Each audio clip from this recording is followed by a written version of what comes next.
नमस्कार साथियों, आज हम बात करने जा रहे हैं उस किताब की जिसने लाखों लोगों की जिंदगी बदली, सोच बदली और सफलता का नजरिया ही बदल दिया। नाम है the golden rules of success, यानी सफलता के सुनहरे नियम। यह किताब एक मंत्र है, एक नक्शा है, एक मार्गदर्शक है जो बताता है अगर आप सच में सफल होना चाहते हैं तो आपको अपने दिमाग, अपनी आदतों और अपने विश्वास को कैसे बदलना होगा। तो चलिए इस सुनहरी यात्रा की शुरुआत करते हैं। अध्याय 1, स्पष्ट उद्देश्य, definiteness of purpose. Napoleon Hill का पहला नियम कहता है, सफलता की शुरुआत होती है स्पष्ट उद्देश्य से। आपका लक्ष्य क्या है?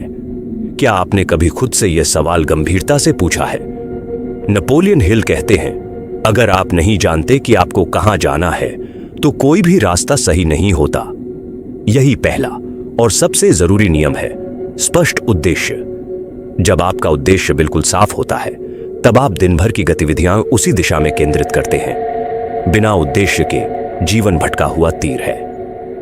यह अध्याय सिखाता है कि आपको एक ऐसा लक्ष्य तय करना होगा जो लिखा गया हो और हर दिन आपको याद रहे। यह लक्ष्य आपकी सोच, निर्णय और आदतों को आकार देता है। उद्देश्यहीनता भ्रम देती है, जबकि उद्देश्य स्पष्टता और आत्मविश्वास देता है।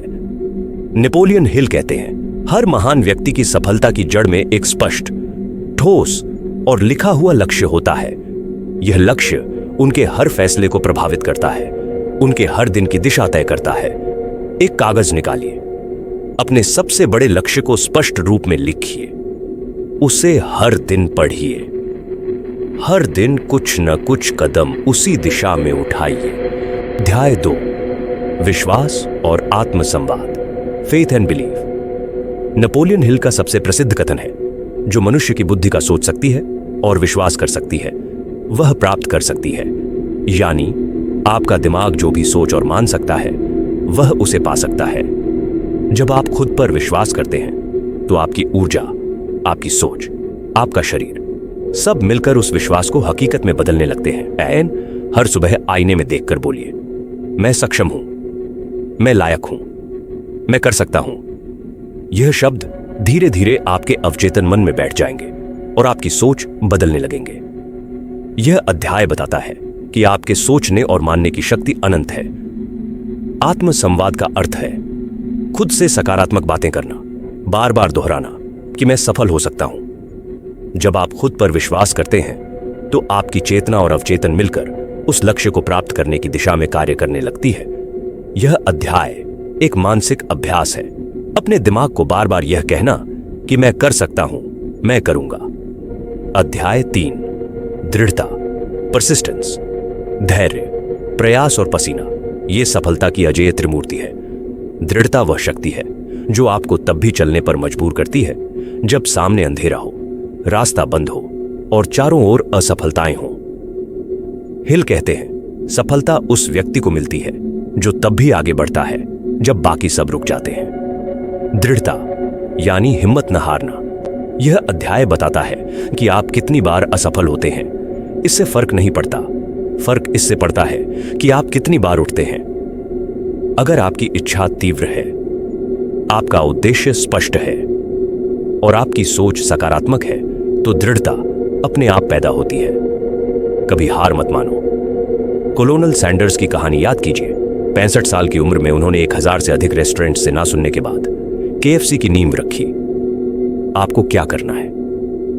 एक फेलियर जर्नल बनाइए जहां आप अपनी असफलताओं को लिखें और उनसे सीखा क्या, यह भी जोड़ें।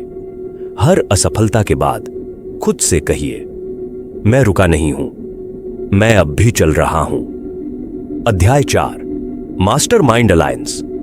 अगर आप अकेले तेज जाना चाहते हैं तो अकेले चलिए, लेकिन अगर दूर तक जाना है तो साथ चलिए। एक मास्टरमाइंड ग्रुप यानी ऐसे लोगों का समूह जो एक दूसरे के सपनों को समझते हैं, समर्थन देते हैं और एक दूसरे को ऊंचाई तक पहुंचाते हैं। जब 2 या 2 से अधिक व्यक्ति एक उद्देश्य की पूर्ति हेतु तालमेल से कार्य करते हैं तो उनके बीच एक नई सोच की ऊर्जा जन्म लेती है। एंड्रू कार्नेगी की सफलता का राज था उनका मास्टरमाइंड ग्रुप, जिसमें सबसे तेज दिमाग और विशेषज्ञ शामिल थे। अपने आसपास ऐसे 3 से 4 लोग खोजिए जो सकारात्मक हों, लक्ष्य उन्मुख हों। महीने में एक बार उनसे मिलिए, विचारों का आदान प्रदान करें।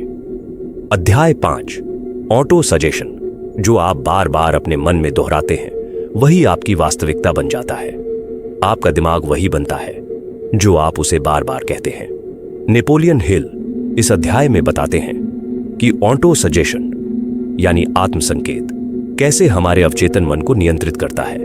जब हम बार बार किसी चीज को दोहराते हैं, जैसे मैं सफल हूं, मैं अमीर बन रहा हूं, मैं अपने लक्ष्य को हासिल कर रहा हूं, तो ये वाक्य सिर्फ शब्द नहीं रहते, ये हमारे व्यवहार और सोच को गहराई से प्रभावित करने लगते हैं। नेपोलियन हिल कहते हैं, हर दिन हर समय हम खुद से बातें करते हैं, वही बातें हमारी आदत बनती है और आदत से हमारा भाग्य बनता है।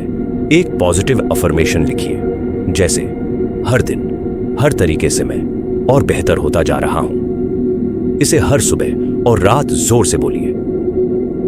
इसे अपनी दिनचर्या का हिस्सा बनाइए। धीरे धीरे आपका सबकॉन्शियस माइंड इसे सच्चाई मानने लगेगा। अध्याय 6, विशेष ज्ञान, स्पेशलाइज्ड नॉलेज। जानकारी शक्ति नहीं है जब तक उसे किसी कार्य में न लगाया जाए। नेपोलियन हिल इस अध्याय में साफ कहते हैं कि सामान्य ज्ञान आपको आम बनाता है, लेकिन विशेष ज्ञान आपको असाधारण बना सकता है। आज इंटरनेट, किताबें, कोर्सेज, हर जगह जानकारी है, लेकिन सफल वही होते हैं जो उस जानकारी को विशेष दिशा में लगाते हैं। सोचिए कि आपके सपनों को पूरा करने के लिए आपको किस खास जानकारी की जरूरत है। उस क्षेत्र में किताबें पढ़िए, कोर्स कीजिए, मेंटर्स खोजिए। हर हफ्ते कुछ नया सीखिए और सबसे जरूरी, उसे लागू कीजिए। याद रखिए, लागू किया गया ज्ञान ही असली ताकत है। अध्याय 7, कल्पना की शक्ति, इमेजिनेशन। हर बड़ी खोज, हर बिजनेस, हर सपना, सबसे पहले किसी के दिमाग में एक कल्पना थी। नेपोलियन हिल कहते हैं, कल्पना ही वह प्रयोगशाला है जहां विचार साकार रूप लेते हैं। आप जो सोचते हैं वही बन सकते हैं। जब आप अपने लक्ष्य की कल्पना करते हैं, जैसे आप बड़ी कंपनी चला रहे हैं, स्टेज पर भाषण दे रहे हैं या एक शानदार जीवन जी रहे हैं, तो आपका दिमाग उस कल्पना को हकीकत बनाने के तरीके ढूंढना शुरू कर देता है। राइट ब्रदर्स ने पहले उड़ने की कल्पना की, फिर उस पर काम किया और दुनिया को हवाई जहाज मिल गया। हर दिन 5 मिनट के लिए आंखें बंद करके अपने लक्ष्य को पूरा होता हुआ दृश्य रूप में देखें। महसूस करें कि आप कैसा महसूस करेंगे जब वह सपना सच होगा। अपने विजन को अपने कमरे की दीवार पर लगाइए, विजन बोर्ड बनाइए। कल्पना सिर्फ बच्चों की चीज नहीं, ये सफल लोगों की पहली सीढ़ी है। अध्याय 10, अवचेतन मन, the subconscious mind. Napoleon Hill इस अध्याय में हमारे सबसे शक्तिशाली साथी सबकॉन्शियस माइंड की बात करते हैं। ये वह हिस्सा है जो हमारे हर विचार, भावना और अनुभव को बिना किसी फिल्टर के सहेजता है। यह दिन रात काम करता है, चाहे आप सो रहे हों या जाग रहे हों। हिल बताते हैं कि हमारा अवचेतन मन बहुत संवेदनशील होता है। अगर हम इसे डर, संदेह, नकारात्मकता देंगे तो यही हमें वापस मिलेगा। अगर हम इसे विश्वास, प्रेम, उत्साह और स्पष्ट लक्ष्य देंगे तो यह उन्हें वास्तविकता में बदल देगा। यह अध्याय सिखाता है कि आप जो सोचते हैं वही आप बनते हैं। आप जो बार बार दोहराते हैं वही आपके मन में घर कर जाता है। इसीलिए अपने विचारों को सावधानी से चुनिए। आपका अवचेतन मन आपके लिए ब्रह्मांड से आदेश ले सकता है, लेकिन केवल तभी जब आप उसे स्पष्ट दिशा देंगे। जो आप अपने भीतर बोते हैं वही आपकी बाहरी दुनिया में उगता है। अध्याय 11, छठी इंद्रिय, द सिक्स्थ सेंसेस। अब बात करते हैं उस अध्याय की जो सबसे रहस्यमयी है, जिसके बारे में हिल कहते हैं कि यह ज्ञान के उस स्तर को दर्शाता है जो केवल अनुभव से ही समझा जा सकता है। छठी इंद्रिय यानी द सिक्स्थ सेंस, यह कोई जादू नहीं बल्कि वह सहज बोध है जो लगातार अभ्यास, अनुभव और आत्मज्ञान से विकसित होता है। हिल बताते हैं कि जब आप नियमित रूप से सोचते हैं, आत्मसंकेत करते हैं, योजनाएं बनाते हैं और कार्य करते हैं, अपने अवचेतन मन को नियंत्रित करते हैं, तब धीरे धीरे आपके भीतर एक भीतरी ज्ञान जागता है। यह इंद्रिय आपको बिना शब्दों के चेतावनी देती है, सुझाव देती है या कोई एहसास कराती है कि क्या करना चाहिए। नेपोलियन हिल इसे एक आंतरिक सलाहकार की तरह मानते हैं, जैसे कोई अदृश्य शक्ति आपको रास्ता दिखा रही हो। यह अध्याय कहता है, अगर आप पूरे मन, आत्मा और अनुशासन के साथ सफलता के नियमों का अभ्यास करें तो आपकी छठी इंद्रिय आपका सबसे शक्तिशाली मार्गदर्शक बन सकती है। अध्याय 12, भय पर विजय, ओवरकमिंग फियर। अब हम पहुंचे हैं अंतिम लेकिन सबसे आवश्यक अध्याय पर, डर पर विजय। हिल कहते हैं, हर असफलता की जड़ में कोई ना कोई डर होता है, और सच भी है दोस्तों। चाहे वह अस्वीकृति का डर हो, गरीबी का, आलोचना का, अकेलेपन का या मृत्यु का, हर डर हमारे विचारों को जकड़ लेता है और हमारी ऊर्जा को चूस लेता है। यह अध्याय सिखाता है डरों की पहचान कैसे करें, उन्हें धीरे धीरे कैसे समाप्त करें और कैसे सकारात्मक सोच से उस डर को हिम्मत में बदला जाए।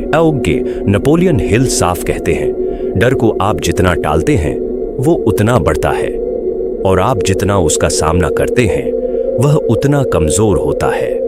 इस अध्याय में बताया गया है कि यह डर केवल मन की एक स्थिति है, और आप अपने मन की स्थिति को बदल सकते हैं, नियंत्रित कर सकते हैं।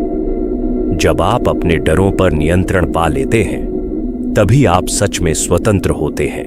नेपोलियन हिल की ये बातें आज भी उतनी ही सटीक हैं जितनी उनके जमाने में थीं, क्योंकि सफलता का विज्ञान समय के साथ नहीं बदलता, बस अपनाने वाले बदलते हैं। तो आइए रिवाइज करते हैं। नंबर 1, स्पष्ट उद्देश्य, डेफिनेटनेस ऑफ पर्पस। सफलता की पहली सीढ़ी, एक ठोस, साफ और लिखा हुआ लक्ष्य तय करना। 2, विश्वास और आत्मसंवाद, फेथ एंड सेल्फ सजेशन। खुद पर यकीन रखो, खुद से पॉजिटिव बातें करो। मैं कर सकता हूं, मैं करूंगा। 3, दृढ़ता, परसिस्टेंस, ये हार मानना मना है। गिरो फिर उठो, यही असली जीत की निशानी है। 4, मास्टर माइंड अलायंस, अकेले नहीं, विजेता टीम के साथ बढ़ते हैं, सही लोगों से जुड़ो। 5, ऑटो सजेशन, जो बार बार सोचोगे वही बनोगे। अपने मन में सफलता भर दो।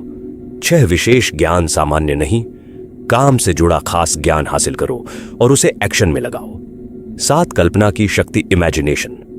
हर सफलता पहले कल्पना में जन्म लेती है। सोचो बड़ा, देखो सपने। 8, संगठित योजना, ऑर्गेनाइज्ड प्लानिंग। बिना प्लान एक्शन का मतलब है दिशाहीन भाग दौड़। पहले सोचो फिर चलो। निर्णय, डिसीजन, तेज और साहसी निर्णय लेने वाले ही इतिहास बनाते हैं। सोचो, भरोसा करो, करो। अवचेतन मन, सबकॉन्शियस माइंड, तुम्हारे विचार ही तुम्हारी हकीकत बनते हैं, उन्हें सकारात्मकता से भरो। 11वीं छठी इंद्रिय, द सिक्स्थ सेंस। जब तुम सभी नियमों पर चलने लगते हो तो भीतर से एक दिव्य दिशा मिलती है। 12, भय पर विजय, ओवरकमिंग फियर। डर को पहचानो, उसका सामना करो, तभी तुम सच्चे चैंपियन बनोगे। दोस्तों, यही है सफलता के 12 सोने के नियम।